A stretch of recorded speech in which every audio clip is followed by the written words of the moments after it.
Em nosso estudo de hoje, a lição 27 do livro Pensamento e Vida e tem por título Obsessão.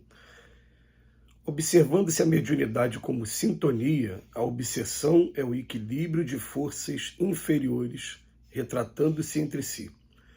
Fenômeno de reflexão pura e simples não ocorre tão somente dos chamados mortos para os chamados vivos, porque na essência muitas vezes aparece entre os próprios espíritos encarnados a se subjugarem reciprocamente pelos fios invisíveis da sugestão. A mente que se dirige a outra cria a imagem para fazer-se notada e compreendida, prescindindo da palavra e da ação para insinuar-se por conta, ambientando a repetição, atinge o objetivo que demanda, projetando-se sobre aquela que procura influenciar. E se a mente visada sintoniza com a onda criadora lançada sobre ela, inicia-se vivo circuito de força dentro da qual a palavra e a ação se incumbem de consolidar a correspondência, formando o círculo de encantamento em que o obsessor e o obsediado passam a viver agindo e reagindo um sobre o outro. Não há por isso obsessão unilateral. Toda ocorrência dessa espécie se nutre à base de intercâmbio mais ou menos completo. Quanto mais sustentadas as imagens inferiores de um espírito para o outro em regime de permuta constante, mais profundo o poder da obsessão, de vez que se afastam da justa realidade para o circuito de sombra em que se entregam a mútuo fascínio. É o mesmo que se verifica com a pedra quando em serviço de gravação. Quanto mais repetida a passagem do buril, mais entranhado o suco destinado a perpetuar a minudência da imagem. Lembremos-nos ainda do disco comum em cujas reentrâncias sutis permanecem os sons fixados para repetição à nossa vontade.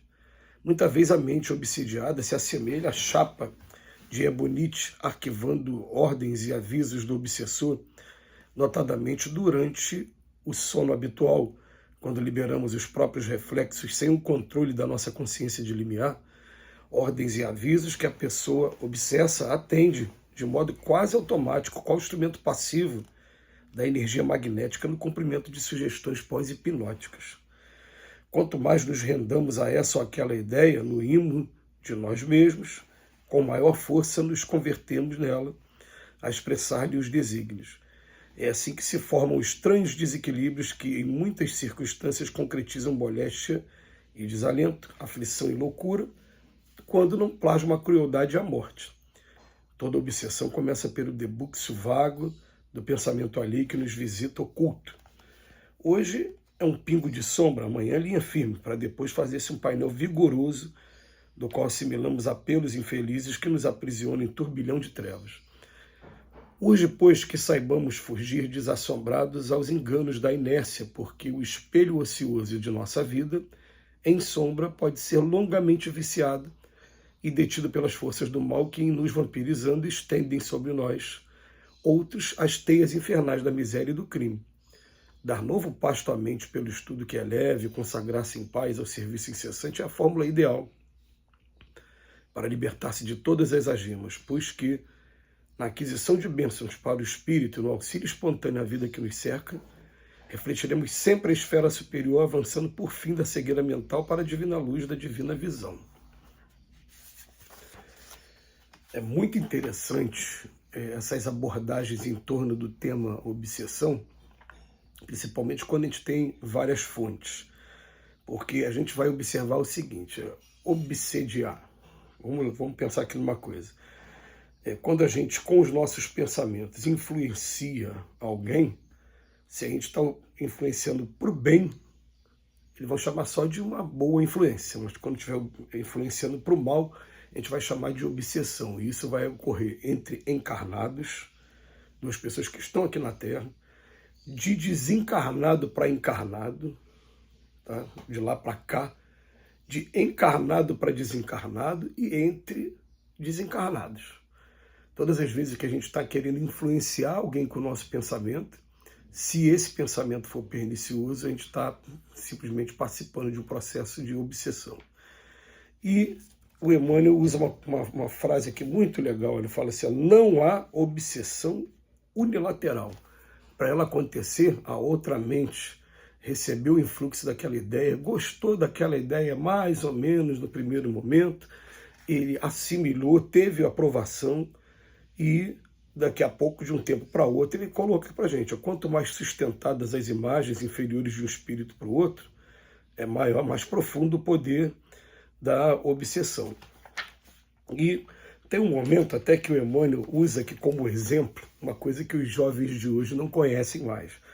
Ele fala do disco, que a gente lembra que existia, né, até o século passado, a produção de vinis. Então, uns era chamado compact disc, que era o pequenininho, e o grandão era LP, long play. Eles foram substituídos depois pelo compact disc, que era o CD, depois pelo DVD, Digital Video Disc. Enfim, aos poucos eles foram tomando outras formas, MP3, de maneira que hoje raramente você ouve falar até mesmo de CD. Hoje está tudo aí nas plataformas de streaming. Mas ele vem dizendo que os vinis ou os CDs da época, a gente pode fazer a mesma comparação, eles ficam gravados e a gente pode repetir quantas vezes a gente quiser. E a mente que está obsidiada, ela se assemelha ao disco, que fica ouvindo a mesma coisa o tempo todo, até que consiga praticar aquilo e daqui a pouco começa a entrar no desvario de fazer um monte de coisa errada. E assim, ele vem dizer para a gente, cria-se um painel vigoroso em que a gente fica prisioneiro em turbilhões de trevas por conta de cada vez que a gente vai se entregando a esses pensamentos. E aí, as perguntas 478 e 479 do Livro dos Espíritos, elas são sempre muito significativas para a gente, tanto para quem está querendo influenciar de encarnado para encarnado, uma das 4 hipóteses que eu falei, de encarnado para desencarnado, de desencarnado para encarnado, ou entre desencarnados.